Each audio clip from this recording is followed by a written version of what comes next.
Hi viewers. இன்னைக்கு ஜூலை 16 நீ நான் காதல் சீரியல் என்னாச்சுன்னு சொல்லி பார்க்கலாம்க்கு முன்னாடி சேனல் சப்ஸ்கிரைப் பண்ணாதவங்க மறக்காம சப்ஸ்கிரைப் பண்ணுங்க.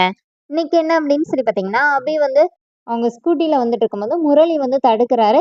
அப்புறமா யார் நீங்க எதுக்கு என்ன நிப்பாட்டுறீங்க அப்படின்னு சொல்லும்போது ஹெல்மெட்டை ஓப்பன் பண்ணோடனே இப்போ வந்து அபி வந்து பார்த்தோன்னே கத்த ஆரம்பிச்சிடறாங்க. உனக்குன்னா அசிங்கமா இல்லையா? உன்ன போய் நம்ம நல்லவே நினைச்சேன் பாரு. அன்னைக்கு வந்து ஸ்ப்ரே எல்லாம் அடிச்சு என்கிட்ட தப்பா நடக்க ட்ரை பண்ணல. உன்னால பாரு என் கல்யாணமே நின்னு இந்த மாரி எனக்கு பிடிக்கவே பிடிக்காத ராகு சார போய் நான் போய் கல்யாணம் பண்ண வேண்டியதா ஆச்சுன்னோனே, அது எனக்கு தெரியும் அபி. அதுக்காண்டி தான் நான் வந்திருக்கேன். இப்பவும் அவன் வேண்டாம் தூக்கி போட்டுட்டு என் கூட வந்துருங்கன்னு சொல்லி கைய பிடிச்சு இழுத்துட்டு இருக்காரு. இவங்க 2 பேரும் ஒரு பக்கம் நிக்கிறாங்கன்னா, அது கொஞ்சம் தள்ளி அங்க வந்து ராகவ் நின்னு யார்கிட்டயோ கால் பேசிட்டு இருக்கிறாரு. ஆனா அவர் வந்து இவங்கள பார்க்கவே இல்ல. கடைசியில அபி வந்து முரளிய ரொம்ப திட்டிட்டு அங்கருந்து ஸ்கூட்டி எடுத்துட்டு கிளம்புறாங்க. கொஞ்சம் தூரம் போயிட்டு இப்படி திரும்பும்போது அவரு முரளி நின்னுட்டு இருந்தார்ல, அந்த இடத்துல இருந்து அபி அப்டி சொல்லி கத்துறாரு. ஹெல்மெட் மட்டும் மேல பறக்குற மாரி காட்டுறாங்க. இங்க வீட்டுக்கு வந்து அபி ரொம்ப யோசிக்கிறாங்க. இவன் என்ன திருப்பி திருப்பி வந்து இப்படி பண்ணிட்டு இருக்கான். கல்யாணம் கல்யாணத்த விட இப்ப ரொம்ப பிரச்சனை பண்ணிட்டு இருக்கானே. இப்ப என்ன பண்றது அப்படின்னு யோசிச்சுட்டு இருக்கும்போதே ராகவ் வர்றாரு. ராகவ பார்த்தோனே உங்களுக்கு எதனாச்சும் சாப்பிட எடுத்துட்டு வரவா? பாட்டி சொல்லிட்டு போனாங்கன்னோனே, ராகவ் கத்துறாரு. எனக்கு ஒண்ணும் வேணாம் அப்படின்னு. இவர்கிட்ட சொல்லிரலாமா? இப்ப என்ன பண்றது? இவர்ட்ட எப்படி பேசுறது?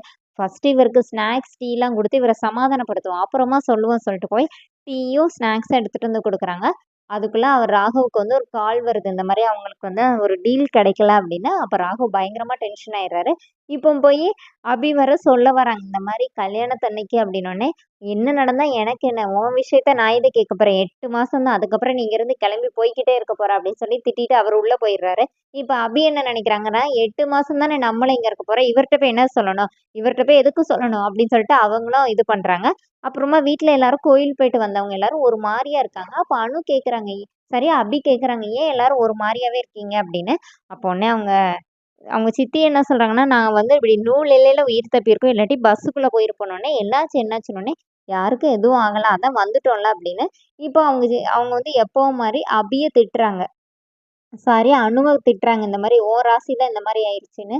அது பார்த்தா இப்போ புதுசா வந்திருக்காளே இவ ராசி அதுக்கும் மேல. நாங்கன்னா திரும்பி வீட்டுக்கே வருவோமான்னே தெரியல அப்படின்னு சொன்னோனே, இப்ப அனு என்ன சொல்றாங்கன்னா, "என்ன என்ன வேணா சொல்லுங்க. அவள எதுவும் சொல்லாதீங்க" அப்படிங்கிறாங்க. அப்ப பாட்டி வந்து டீல் என்னாச்சு அப்படின்னு சொல்லிட்டு ராகவ்ட்ட கேட்கும்போது, ராகவ் சொல்றாரு, "இந்த மாரி நானும் கொஞ்சம் மிஸ்டேக்ஸ் பண்ணிட்டேன். கிடைக்கலன்னோனே, இதுக்கெல்லாம் என்ன காரணம்?" அப்படின்னு சொல்லிட்டு அவங்க சித்தி கேட்குறாங்க. இப்ப அபி சும்மா இல்லாம, நானே தான் காரணம் சின்னத்த. இப்ப என் ராசி தானே சரியில்லன்னு சொல்லுவீங்க. சொல்லுங்க அப்படின்னோனே, அவங்க என்னது சின்ன அத்தையன்னோனே, ஆமா எங்க அக்காவோட மாமியார் எனக்கு சின்ன அத்தை தானே. அப்புறம் உங்கள என்ன மேடம்னா கூப்பிட முடியும் அப்படின்னோனே, எல்லாருக்கும் சிரிப்பு வருது. அப்புறமா பாட்டி வந்து பேசிட்டே இருந்தோம்னா, சண்டை வளர்ந்துக்கிட்டே தான் இருக்கும். எல்லாரும் அவங்கவங்க வேலைய பாருங்கன்னு சொல்லிடுறாங்க.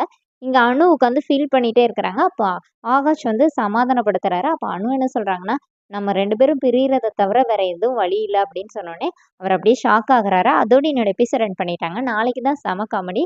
நாளைக்கு என்ன ஆகுதுன்னா, அவங்க சித்தி இருக்காங்கல்ல, அவங்க வந்து அனுவையும், அபியையும் திட்டுறாங்க. "என்ன 2 பேரும் இன்னும் சமைக்காம அரட்டை அடிச்சுட்டு இருக்கீங்களா?" அப்படின்னோனே, இப்ப அபி சும்மா இல்லாம என்ன சொல்றாங்கன்னா, "ஏன் நீங்க போய் சமைக்க வேண்டியது தானே?" அப்படின்னு 2 பேருமா சண்டை போட்டுக்கிறாங்க. அத அப்படியே மியூட்ல காட்டுறாங்க. அப்புறமா அவங்க மாமா அவங்க சித்தப்பா இருக்கிறார்ல, அவர் என்ன சொல்றாருன்னா, "நிப்பாட்டுங்க. சமைக்கிறது என்ன அவ்வளோ பெருசா? வாங்கடா நம்ம போய் சமைக்கலாம். ஆல் பாய்ஸ் கம்" அப்படி சொல்லிட்டு எல்லாருமா கிச்சன்ல போய் சமைக்கிறாங்க. சமைச்சு டைனிங் டேபிள்ல சாப்பாடுலாம் வந்துருது. எல்லாரும் உட்காந்து சாப்பிட ஆரம்பிக்கிறாங்க. எல்லாரும் ஒவ்வொரு வாய் வச்சோனே ஒரு மாரியா பார்க்குறாங்க. அதோடயே அந்த ப்ரோமோ எண்ட் பண்ணியிருக்காங்க. Thank you.